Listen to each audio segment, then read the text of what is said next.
Humanity. 100% donation. Sometimes in our families we have issues, and these issues lead to brothers not speaking to each other for years on end. Solve your problem. This world is too short and it's too insignificant for you to remain with grudges that are solvable. Yes, if someone is toxic, you might want to stay away from them slightly, but that doesn't mean you hold the grudge.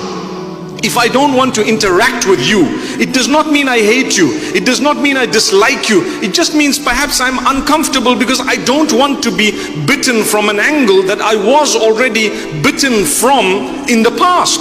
لا يلدغ المؤمن من جحر واحد مرتين. A true believer is not bitten from the same hole twice. So therefore, if you find it in your heart to forgive someone, to embrace them, it does not necessarily mean that you have to reintroduce them into your lives the same way you did in the past.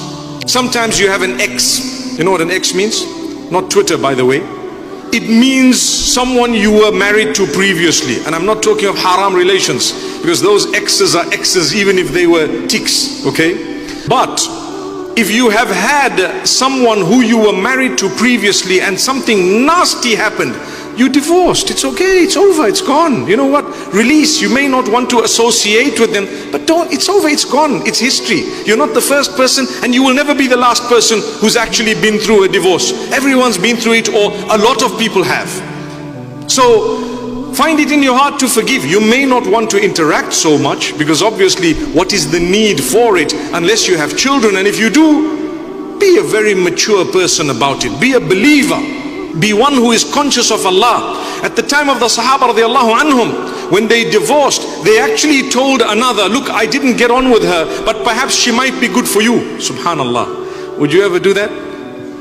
In fact, you would make life difficult for someone who even smells the issue of wanting to marry your ex, right?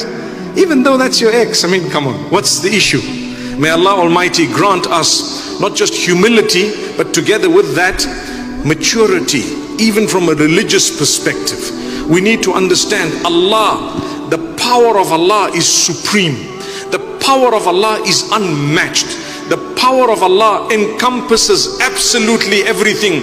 He releases things to us and for us to manage, and He gives us a lower level of power, but that power is derived from worshipping Allah, from trusting Allah, from having conviction and faith in Allah subhanahu wa ta'ala. You want ease in your life? You need to have conviction.